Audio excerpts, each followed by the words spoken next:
One of the most important concepts when it comes to blockchain applications is that of a wallet, the means by which you can control your assets and access all the different features of the blockchain. So Mesh supports CIP30, which is one of the proposals which helps define the API for dApps to communicate with a user's wallet. So here, there's a little code snippet I can run to see which wallets are actually installed. I should have two, right? So I've got Eternal here, Nami. There's a whole swathe of different ones which you can choose from.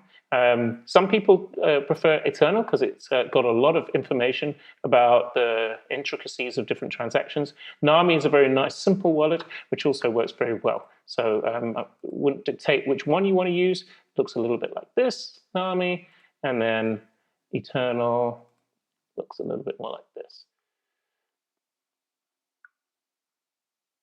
Right. So you want to make sure before starting the course that when you run this snippet, you can see at least one of these wallets appearing there.